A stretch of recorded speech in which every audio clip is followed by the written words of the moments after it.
Duke wipes the rain from the viewfinder and speaks into the microphone. "Soon he's going to explode," he says. He zooms in on the back of the doc's head. "And everyone will say, we should have seen it coming." The doc stops, looks over his shoulder directly into the lens and grins. His glasses glint in the lamplight. Then he strides on, pushing past a group of junkies. They melt out of his way. Even the scumbags know there is something supercharged about the doc tonight. As the camera closes in on Doc's lips, it catches him murmuring, "Work it, work it, work it." Duke is cold and exhausted. "If it's all right with you," he says, putting the camcorder into his pocket, "I might go home." "Home? You can't go home. Don't leave me, Dookie, please. I need you." "I know," says Duke, prying Doc's hands from his duffel. "Okay, what about a drink?"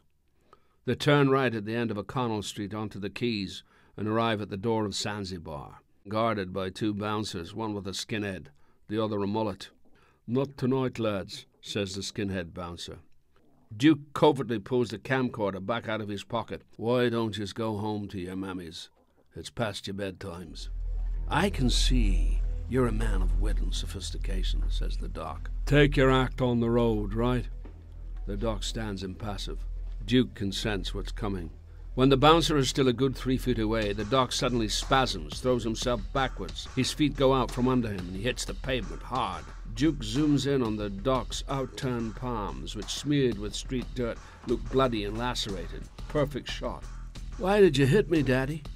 The doc's voice is high and broken. "Why must you always hit me?" he whines. "Why must you always solve things with violence?" The doc jumps back, then bolts across the road between the traffic-jammed taxis, wailing pitifully, and dives head first over a wall. The crowd collectively draws breath, waiting for the splash of the river. Duke trains the camera on the wall. He counts down into the microphone. 3, 2, 1, and... The doc unfolds himself majestically on the far side of the wall, having landed on the boardwalk suspended over the Liffey. Duke pans from the doc to the mullet bouncer and says sweetly, "You know, I don't think he really wanted to get into the shithole." Mullet bouncer looks at Duke, then clocks the camcorder poking out from the folds of his coat. His disgusted realization that the interaction is all on tape should make a great closing shot. Duke hears the doc shout, "Bacon!" and turns to see him sprinting off towards O'Connell Bridge. Duke sprints after him. They jog together as far as College Green. But when Doc takes his ease against some iron railings at Trinity College, Duke doesn't stop. "Good show tonight, Doc," he calls back to his friend. The doc swears after him, but Duke doesn't look back. It's time to go. Tomorrow is, after all, he thinks, a school day.